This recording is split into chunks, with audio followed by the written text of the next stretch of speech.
प्रवासी श्रमिकों की स्थिति को लेकर दायर जनहित याचिकाओं पर सुप्रीम कोर्ट ने आदेश दिया है कि जो प्रवासी श्रमिक घर लौटना चाहते हैं उनको आज से 15 दिनों के भीतर अपने गांव या फिर जहां वो जाना चाहें भेजने का समुचित इंतजाम किया जाए।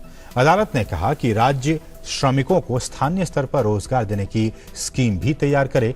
इसके लिए पलायन कर गए सभी श्रमिकों की पहचान कर पूरी विस्तृत जानकारी वाला डेटा जो है वो तैयार किया जाए, फिर उनको समुचित रोजगार देने की स्कीम बनाई जाए।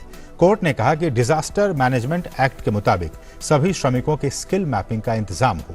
साथ ही श्रमिकों के खिलाफ लॉकडाउन के नियम तोड़ने के आरोप में दर्ज सारी शिकायतें और मुकदमे वापस लिए जाएं या फिर रद्द कर दिए जाएं।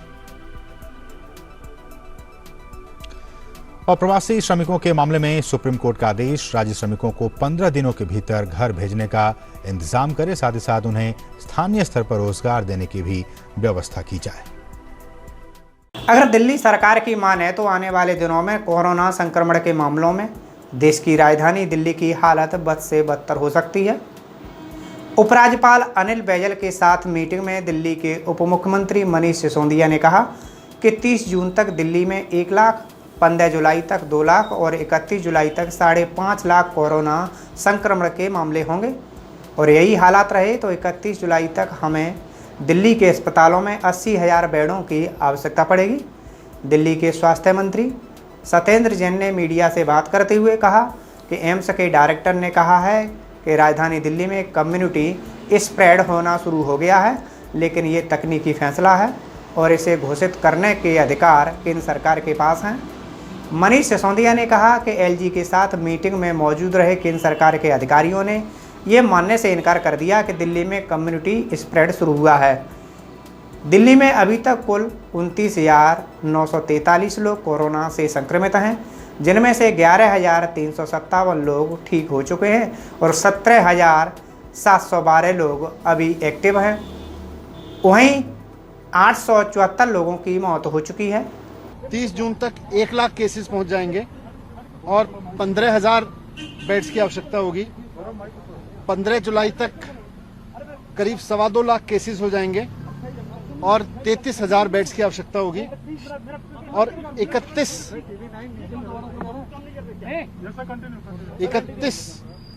जुलाई तक करीब 5.5 लाख केस पहुंच जाएंगे दिल्ली में और उसके लिए करीब 80,000 बेड्स की आवश्यकता होगी।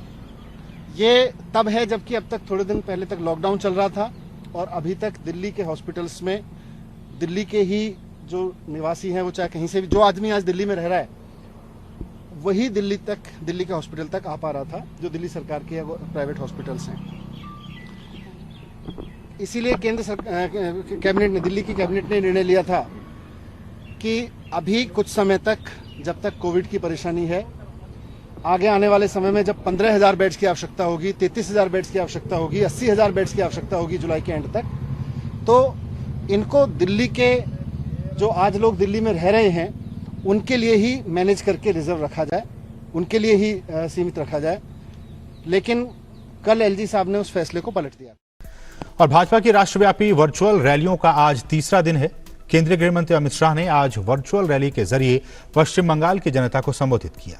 उन्होंने कहा कि देश भर में लोकतंत्र की नींव मजबूत हुई, लेकिन बंगाल में आज भी राजनीतिक हिंसा जारी है। शाह ने कहा कि 2014 से बंगाल में 100 से ज्यादा बीजेपी कार्यकर्ताओं ने जान गंवाई है और इन कार्यकर्ताओं की कुर्बानी बेकार नहीं जाएगी।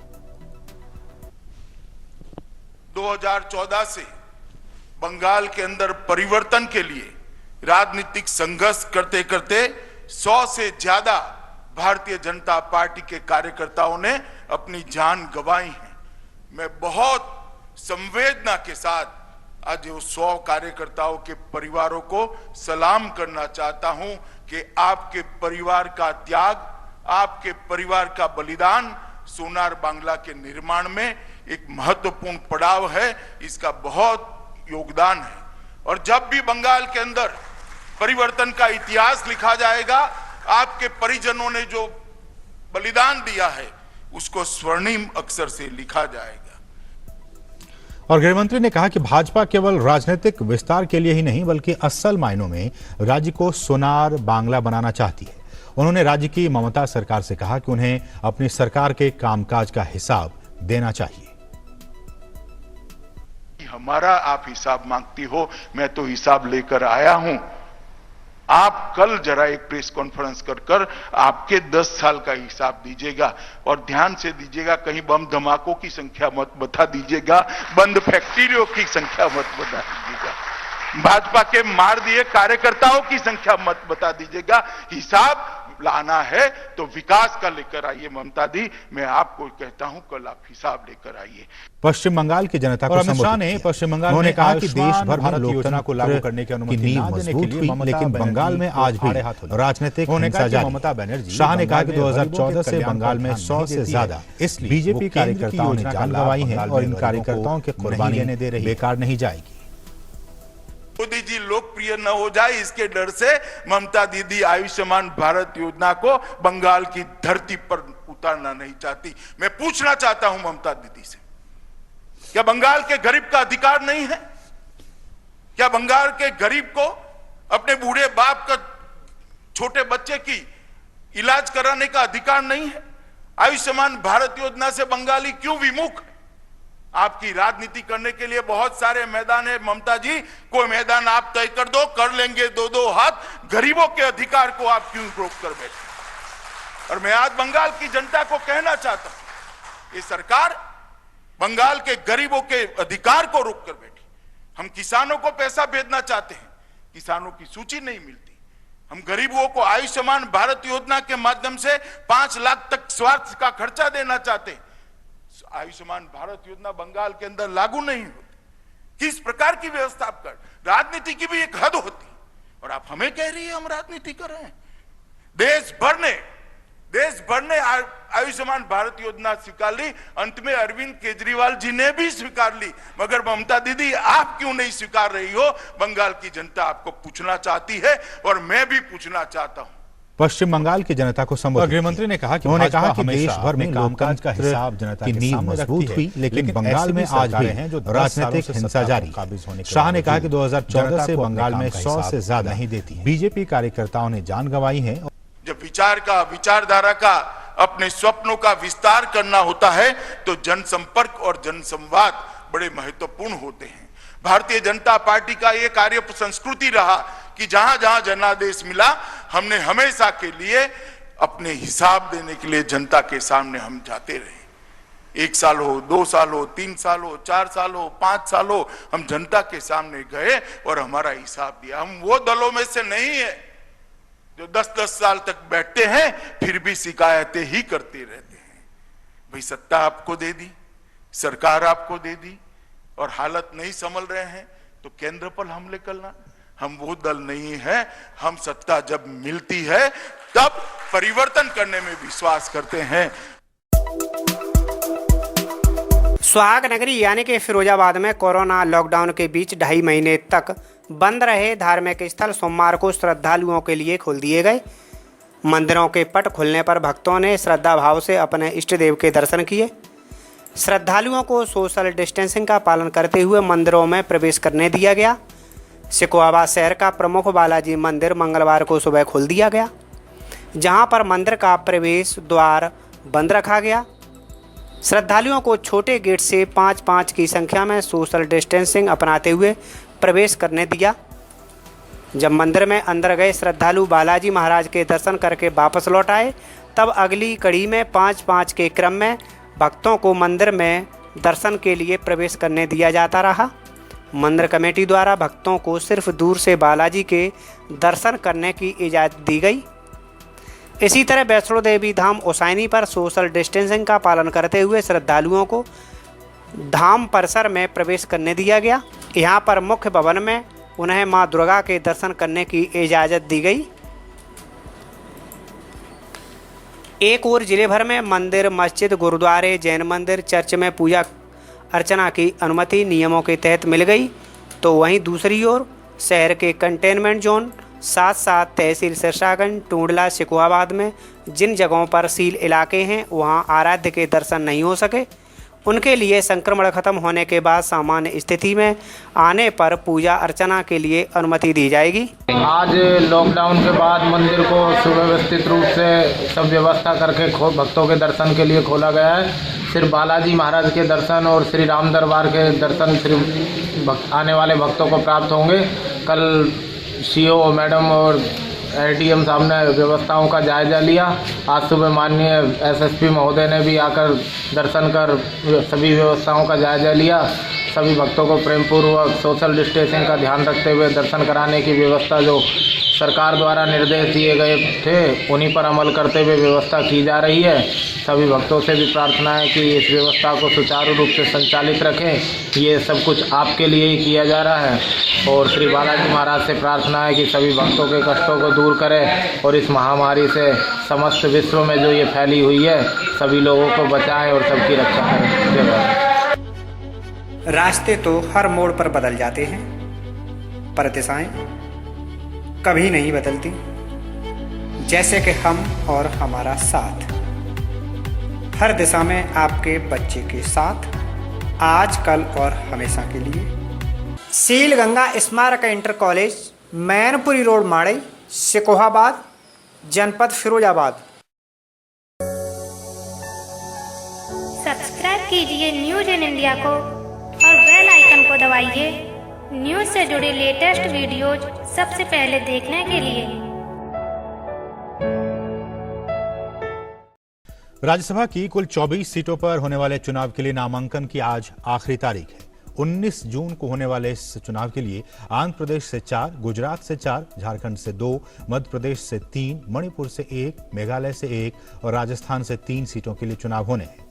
चुनाव आयोग ने जून जुलाई में खाली होने वाले 3 राज्यों की 6 और सीटों पर चुनाव का ऐलान भी 19 जून के लिए ही किया है, जिसमें अरुणाचल से 1, कर्नाटक से 4 और मिजोरम से 1 सीट शामिल की गई है।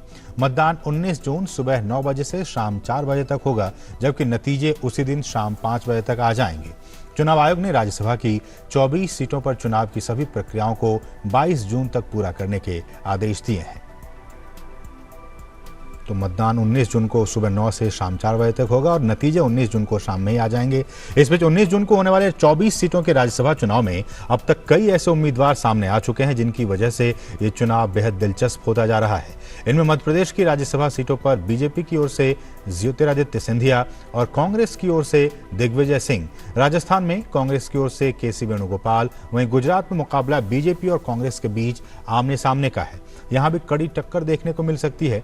इस चुनाव में सबसे दिलचस्प पहलू कर्नाटक से सामने आया है, जिसमें पूर्व प्रधानमंत्री एचडी देवगौड़ा ने नामांकन दाखिल कर दिया है। उत्तर प्रदेश के बदायूं जिले में रिश्वत लेने के आरोप में नूरपुर पुलिस चौकी के लाइन हाजिर दरोगा के समर्थन में लोगों ने नूरपुर पिनौनी के बाजार बंद कर दिए। सैकड़ों की संख्या में महिला पुरुष इस्लामनगर सहवासम मार्ग पर एकत्रित हो गए और दरोगा को नूरपुर पुलिस चौकी से हटाए जाने का विरोध करने लगे। ग्रामीणों का कहना है कि दरोगा को साजिश के अंतर्गत फंसाया जा रहा है, क्योंकि जब से दरोगा पुलिस चौकी पर तैनात हुए हैं तब से क्षेत्र की कानून व्यवस्था एकदम चाक चौबंद हो गई है। एसपी देहात ने मौके पर पहुंचकर लोगों को समझाने का प्रयास किया, लेकिन वे दरोगा को पुलिस चौकी से ना हटाए जाने की मांग पर अड़े रहे। आपको बता दें कि नूरपुर पिनौनी के ही एक व्यक्ति द्वारा दरोगा पर रिश्वत लेने का आरोप लगाया था, जिसका वीडियो सोशल मीडिया पर वायरल हुआ था।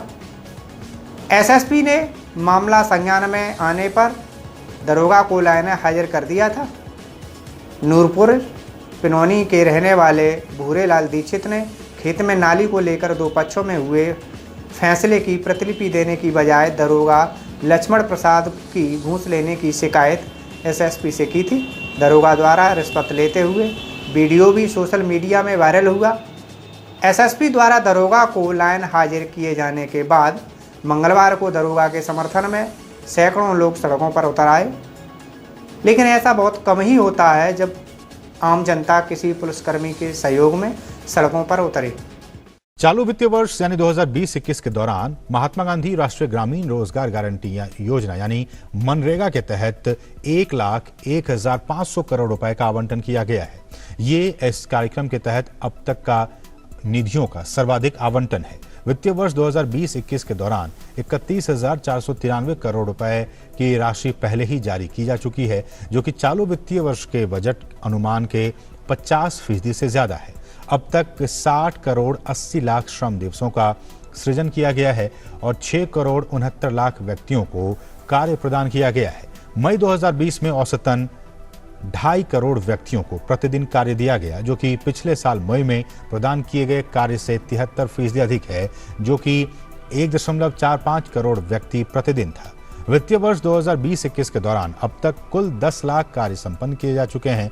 आजीविका को बढ़ावा देने के लिए जल संरक्षण और सिंचाई, वृक्षारोपण, बागवानी से संबंधित कार्यों और व्यक्तिगत लाभकारी कार्यों पर ध्यान केंद्रित किया जा रहा है।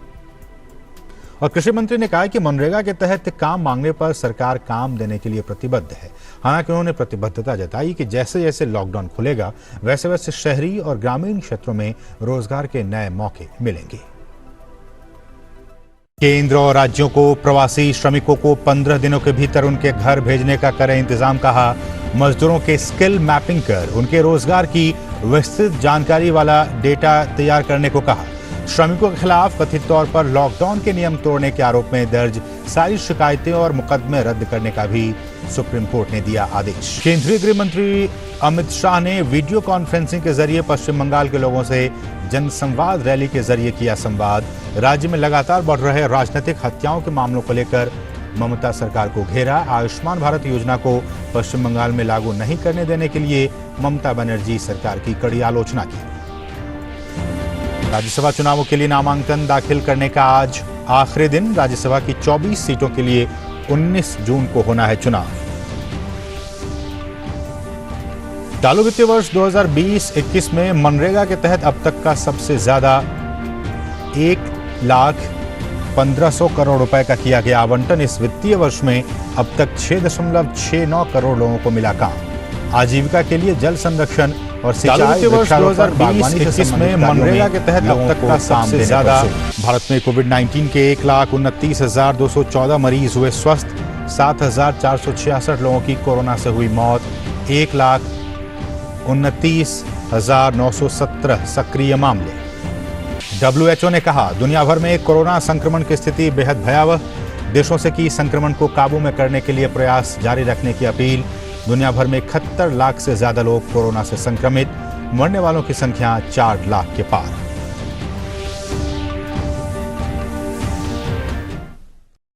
यूपी के कासगंज में अनामिका शुक्ला के नाम से नौकरी करने वाली प्रिया के गिरफ्तार होने के बाद सुर्खियों में आए फर्जी शिक्षक मामले में रोज नए खुलासे हो रहे हैं।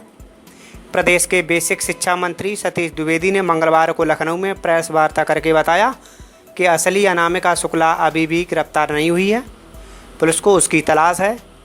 मंत्री सतीश द्विवेदी ने बताया कि इस मामले का खुलासा प्रेरणा ऐप्स के द्वारा हुआ।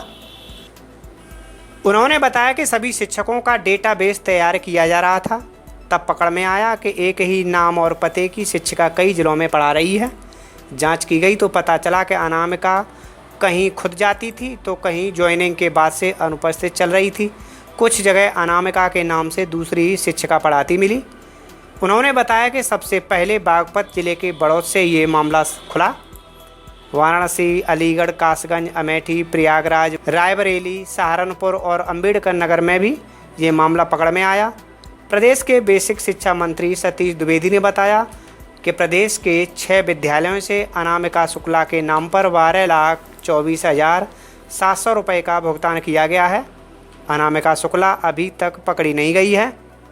कस्तूरबा गांधी बालिका विद्यालय बड़ौद बागपत में वहां की एक अध्यापिका अनामिका शुक्ला, आरोप यह है कि ये 25 अन्य कस्तूरबा, कुल मिलाकर के 25 कस्तूरबा गांधी बालिका विद्यालयों में कार्यरत हैं और 1 करोड़ से अधिक का भुगतान हुआ है। इस संदर्भ में आपको मैं बताना चाह रहा हूं कि हमने प्रेरणा डिजिटल फ्रेमवर्क बेसिक शिक्षा विभाग में पिछले कई महीनों से लागू किया है, जिसके माध्यम से मानव संपदा पोर्टल हमारा है। उस पोर्टल के माध्यम से हम अपने विभाग में कार्यरत सभी शिक्षकों का पूरा डेटाबेस तैयार कर रहे हैं। हर आदमी का पूरा डिटेल उसमें है। शुरू में ये जो हमारे प्राइमरी और अपर प्राइमरी थे, प्राथमिक और उच्च प्राथमिक, उसमें ये लागू था, लेकिन बाद में 11 फरवरी के एक आदेश के अंतर्गत हम लोगों ने इस फ्रेमवर्क को प्रेरणा तकनीकी फ्रेमवर्क के नाम से जाना जाता है, कस्तूरबा गांधी बालिका विद्यालयों में भी लागू किया है। और उस लागू होने के बाद मार्च से वहां भी जो डेटा फीडिंग की प्रक्रिया शुरू हुई, अब उसमें एक सिस्टम है कि अगर कोई भी सेम डिटेल दूसरी जगह फीड किया जाएगा तो वो हमारा सिस्टम हमको अलर्ट करेगा। और उस फ्रेमवर्क के इस्तेमाल के कारण ये मामला पकड़ में आया है और जो जांच हुई है उस जांच में ये तथ्य सामने आया है कि बड़ौत, हर ब्लॉक में कस्तूरबा होता है, बागपत के बड़ौत ब्लॉक में जो कस्तूरबा गांधी बालिका विद्यालय है उसमें ये कार्यरत शिक्षिका अनामिका शुक्ला जो एक पोस्टिंग वहां पर थी, उस बेस पर चूंकि पहला डेटा वहां मिला, उस बेस पर जो जांच की गई 8 अन्य जनपदों के एक कस्तूरबा विद्यालयों में, यानी कुल 9 विद्यालय। ये जनपद है वाराणसी, अलीगढ़, कासगंज, अमेठी, रायबरेली, प्रयागराज, सहारनपुर तथा अंबेडकर नगर में पूर्णकालिक विज्ञान शिक्षकों की नियुक्ति हुई है। एक का डॉक्यूमेंट है, उस डॉक्यूमेंट का इस्तेमाल हुआ है, उस डॉक्यूमेंट का इस्तेमाल करके अन्य जगहों पर कोई और शिक्षिका अनामिका शुक्ला के नाम से गई है, उस पर नियुक्ति हुई है, ये बात सामने आई है। लेकिन कई जगहों पर योगदान नहीं किया, वहां जाकर के ज्वाइन नहीं किया, कई जगहों पर ज्वाइन करने के बाद लगातार अनुपस्थित है। तो कुल मिलाकर 6 विद्यालयों के माध्यम से अनामिका शुक्ला के डॉक्यूमेंट पर नियुक्त हुई शिक्षिकाओं को 12,24,700 रुपए का भुगतान हुआ है। उक्त मामले की अभी तक की जांच की स्थिति आई है, कहीं और इनके होने का जानकारी नहीं मिली है। पुलिस ने एक शिक्षिका को गिरफ्तार भी किया है, कासगंज में वो त्यागपत्र देने गई थी। 12,24,700 एग्जैक्टली जो अनामिका शुक्ला है वो अभी पुलिस की गिरफ्त में नहीं है, लेकिन साथ ही हम लोगों ने पूरे प्रदेश के 746 कस्तूरबा गांधी बालिका विद्यालयों में लगभग 5,000 शिक्षक और शिक्षिकाओं के डॉक्यूमेंट के वेरिफिकेशन, उनके अभिलेखों की जांच, उनका आधार कार्ड और उनके पहचान पत्र, इन सब की जांच का आदेश दे दिया है ताकि कहीं और कोई ऐसा मामला हो तो वो भी पकड़ में आ जाए और भविष्य में इस तरह का ना हो। क्योंकि ये नियुक्तियां जिला स्तर पर होती हैं, डाइट प्रिंसिपल की अध्यक्षता में एक कमेटी होती है, उसमें बीएसए होते हैं, एक मनोवैज्ञानिक विशेषज्ञ होते हैं, एक डीएम के नामिनी होते हैं। संविदा पर ये नियुक्ति होती है 1 वर्ष के लिए। हर जिले में जिला स्तर से कोई केंद्रीय नियुक्ति की इसमें व्यवस्था नहीं है, लेकिन आगे से ये फुल प्रूफ व्यवस्था ये इसको करने जा रहे हैं ताकि इस तरह की कोई बात ना होने पाए। मैनपुरी में जमीन बंटवारे को लेकर चल रहे विवाद में एक युवक को जिंदा जलाने की कोशिश की गई। 80% जुल्से युवक को जिला अस्पताल से सैफई के लिए रेफर किया गया है। उसने अपने छोटे भाई पर जलाने का आरोप लगाया है। कोतवाली क्षेत्र के मोहल्ला रामलीला मैदान निवासी 45 वर्षीय रामकिशन कश्यप बिल्डिंग मटेरियल की दुकान पर मजदूरी का काम करता है। छोटे भाई मनोज से उसका जमीन के बंटवारे को लेकर काफ़ी समय से विवाद चल रहा था। मंगलवार की सुबह रामकिशन घर से निकला। आरोप है कि बाइक सवार पर आए 2 युवक उसे अपने साथ ले गए। करीब 10 बजे कोतवाली पुलिस को सूचना मिली कि गांव जिजाई जाने वाले मार्ग पर नहर पर झाड़ियों में कोई व्यक्ति जली हुई अवस्था में पड़ा हुआ है। सूचना मिलने के बाद पुलिस मौके पर पहुंची, जहां रामकिशन गंभीर रूप से झुलसी अवस्था में पड़ा हुआ था। पुलिसकर्मी उसे एम्बुलेंस से जिला अस्पताल लेकर पहुंचे, जहां एएसपी ओम प्रकाश सिंह ने घायल से जानकारी ली। एसएसपी अजय कुमार पांडे ने घटनास्थल का निरीक्षण किया और जानकारी भी जुटाई। रामकिशन ने आरोप लगाया है कि उसके छोटे भाई मनोज ने संपत्ति बंटवारे को लेकर अपने साथियों के साथ मिलकर ज्वलनशील पदार्थ उसके ऊपर डाल दिया था। पुलिस ने 2 लोगों को पूछताछ के लिए हिरासत में भी लिया है। उत्तर प्रदेश के प्राथमिक स्कूलों में 69,000 सहायक शिक्षकों की भर्ती मामले की जांच एसटीएफ को सौंपी गई है। डीजीपी मुख्यालय ने मंगलवार को यूपी एसटीएफ को जांच के आदेश दिए, क्योंकि शिक्षक भर्ती परीक्षा में प्रश्न पत्र से लेकर परीक्षा के टॉपर तक सवाल खड़े किए गए हैं। यूपी सरकार के बेसिक शिक्षा मंत्री सतीश द्विवेदी ने प्रेस वार्ता में कहा कि शिकायतकर्ता की शिकायत के बाद पुलिस ने भर्ती में फर्जीवाड़ा करने के आरोप में केएल पटेल समेत 11 लोगों की गिरफ्तारी की है। यह पूरा मामला एसटीएफ को सौंप दिया गया है, जिसमें सेंटरों पर हुई नकल और लापरवाही की जांच होगी। बेसिक शिक्षा मंत्री ने कहा कि आरोपियों से पूछताछ में पता चला है कि यह गिरोह पंचम तल आश्रम उच्चतर माध्यमिक स्कूल प्रयागराज से 60 गांठ कर भर्ती परीक्षा में अभ्यर्थी की गैरकानूनी ढंग से मदद करता है और उसके बदले में धन की वसूली करता है। अगर जांच में यह साबित होता है कि कुछ अभ्यर्थियों ने गलत तरीके से परीक्षा पास की है तो उन्हें डिबार किया जाएगा। परीक्षा केंद्र भी भविष्य की होने वाली परीक्षाओं के लिए डिबार किए जाएंगे। कट ऑफ मामले में सुप्रीम कोर्ट ने मंगलवार को आदेश जारी करते हुए सरकार को 37,339 पदों को होल्ड करने का आदेश दिया है। कोर्ट ने अगली सुनवाई के लिए 14 जुलाई की तारीख तय की है। एक तुरंत का ज्वलंत मामला इस सहायक शिक्षक भर्ती परीक्षा में प्रयागराज का एक विद्यालय जो उस भर्ती परीक्षा में केंद्र था, उस केंद्र उसके जो प्रबंधक और उससे जुड़े हुए एक गिरोह जो धोखाधड़ी के काम में लिप्त रहता है, उसको लेकर एक मामला आया था। मामला यह है कि राहुल नाम के एक शिकायतकर्ता ने मई 2020 में यह शिकायत दर्ज कराई कि फरवरी 20 में किसी